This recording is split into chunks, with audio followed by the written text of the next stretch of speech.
This week on What Works for Me, we're going to travel to Alabama. And Chuck Seitz is going to show us the importance of a late season food plot.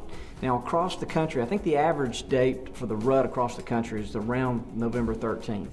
But in South Alabama, it's late January. So it's important in South Alabama to have a food plot that's still active and growing and attracting deer on into February. But the secret to this is the brassicas.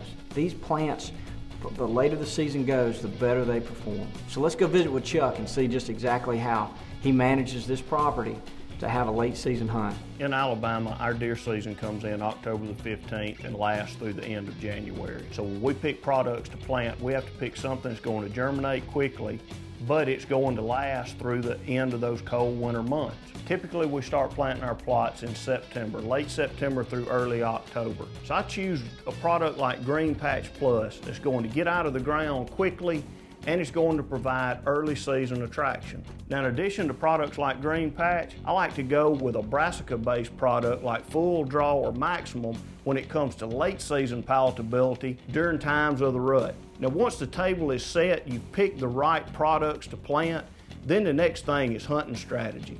Only hunt those food plots when the wind is right, and only hunt them sparingly throughout the season. You don't want to put too much pressure on them. Last January, it was the last 2 days of the season, we picked the largest brassica field we had the most tons of forage in there because we knew that's where the largest concentration of does were going to be.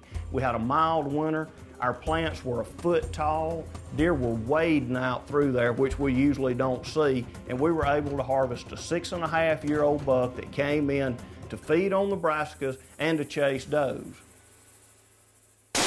So planting proper food plots with the right products and using hunting pressure to your advantage, especially when it comes to hunting these crazy deer in Alabama, that's what works for me.